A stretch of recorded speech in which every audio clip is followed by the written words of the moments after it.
Pretty much. He might.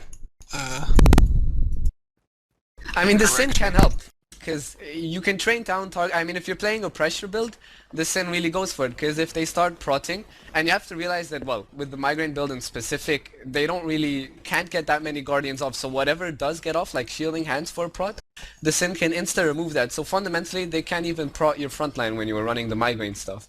And then with triple melee, as you see, you want that Sin to just constantly strip off Aura and Guardian on the Womonk and just train it down. I mean, that's when the kills happen. It's when the Womonk and Prot are both being hit by physicals. And, yeah. So kind of like for Jackie and Authority, how often, like, I'm not sure if this is relevant anymore, but like back when I played, it was kind of like this really close relationship. How often does Ithorian defer to you to interrupt something important that's giving him a lot of pressure? And does that override anything else you do? Yep, all the time, but he doesn't listen. Well, we've had some issues with diversion in the past, but I mean, for the most part, because I used to play Monk before Rangers, so I tend to kind of notice when we're pressured, and I'll just automatically play defensive. Do you feel that gives you kind of like a bit of an edge in kind of reading your own monks, having that experience? Oh yeah, definitely. Like, I can, for the most part, always anticipate if we're gonna wipe or if we want to pull out. It's like, even now, I still guessed a lot as Monk. And on offense, like, does that help you read enemy monks a lot better? Well, I can tell cast patterns. Like, for example, if you have one player who is stared away from their monks and he's really low, and then the pro monk is pushing up to kind of save him, the cast pattern always goes Aegis RC. If I just wait a split second right after Aegis, I can aftercast drop the RC and it kind of never misses. Like, I know kind of stuff like that from monk patterns that would allow me to drop better, yeah. Do you anticipate playing a lot more spike builds nowadays with how the metagame seems to shift to like this kind of set pressure thing? Are spike builds kind of done for in terms of 8v?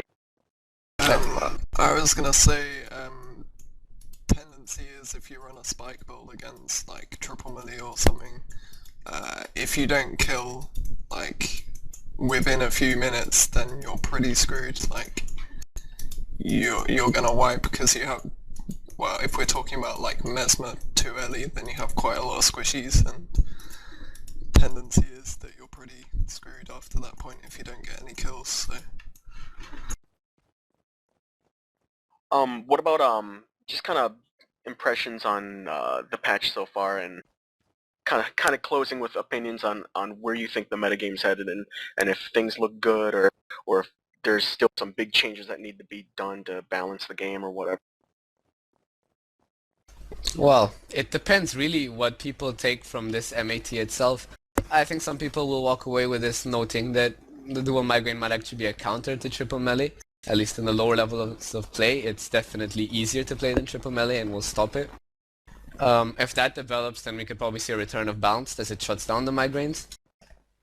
In terms of what needs to be nerfed or what happened, I think with the heal party to pot nerf, the metagame didn't really change, because what happened is, okay, heal party got reduced, but it was all relative. Like, between two teams, the exact same amount of party healing was reduced, and then really, since there was still nothing better than the triple melee to pressure, that didn't change.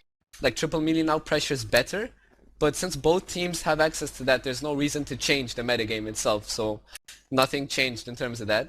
And in terms of what needs to be nerfed, I'm not entirely sure how it's going to be done, but I think some kind of playstyle needs to be changed away from crypt shots, just kind of crypt shot spamming on flaggers, because even as a ranger myself, a lot of people say like flag pushing is tactical, but I really don't think it's as tactical as people suggest. I think it's too easy. Like, I just choose a target and I crypt shot spam it, and then as far as what they can do is they can collapse with a flesh wound necro and kind of stall me out, but melt shot was a bit harder to hit, so I think like skills which make it difficult to actually get your snares off would benefit the metagame more than kind of the spam crypt shot we see now. Alright, well that sounds pretty complete. Do I have any other questions? I think with the flagger changes, like, pressure seems to be a lot more effective. Just like the old hill party, you could pretty much negate a lot of pressure just by popping a couple of those. Whereas now, like, writs are a little bit more vulnerable. You have to get your spirits up. You can't sort of pot and carry a flag kind of thing.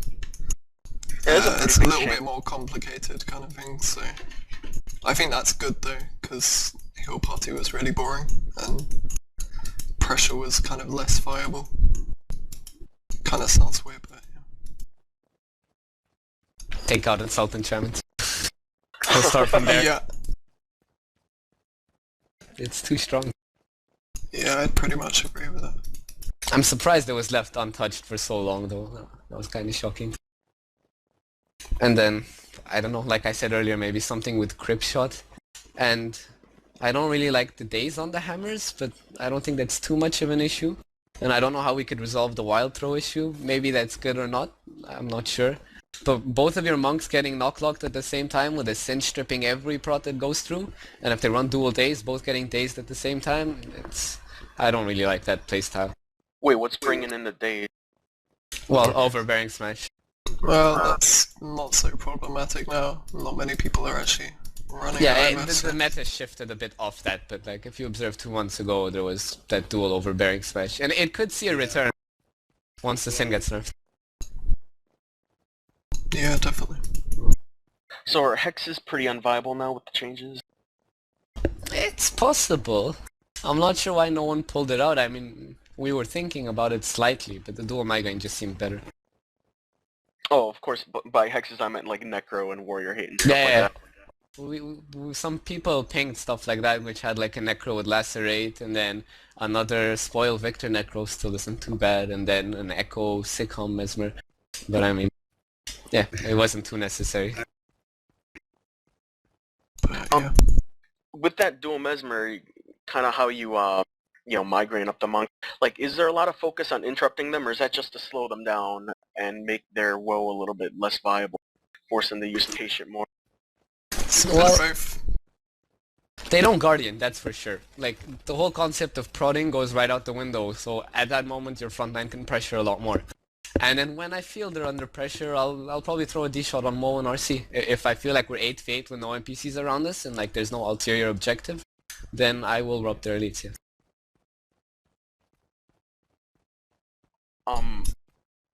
For Diffuse, what do you think of? Well, I realize that you didn't like playing Heal Monk, but do you think the shift from Heal Monk runners to Writ runners kind of makes you a little bit more resilient against kind of split characters, or were they kind of the same versus solo split? I don't know, I guess they are kind of similar in ways. They're both kind of vulnerable for different reasons. Obviously you have like Men Touch and Cure Hex on the monk, which is kind of a big deal. I can kind of take care of myself a bit better when I'm being kind of pushed by a ranger, that kind of thing. Whereas I need help a lot of the time if I'm being pushed by a ranger these days. Cause yeah, I don't have Men Touch. Is there anything that a Writ runner is better at dealing with than a monk? I think it's just weapons really, like, that's the big thing. If you can get off some good weapons, then it can kind of Snares. save you. And yeah, snares, it's just utility really, having a lot more utility. You can be a lot more kind of offensive with it, I guess, because you've got the snare. Yeah, and there's... People actually died, so yes, it was more enjoyable. Well, I mean, the finals did go to 20, and we had a couple games that went really long, but at the same time, it kind of felt like a few of the matches felt pretty one-sided, but then again, that might have been us looking for short matches. It was nice to see the SUP versus OG game on Jada was actually really fascinating because it looks like it could have gone either way. The finals, it looked like, at the very end at least, it looked like SUP had a huge advantage predominantly for most of the match, but, in the end it kind of got pretty hectic. It was cool. It could have gone either way a lot of the time. There were a few mistakes that could have been pretty much game ending. Yeah.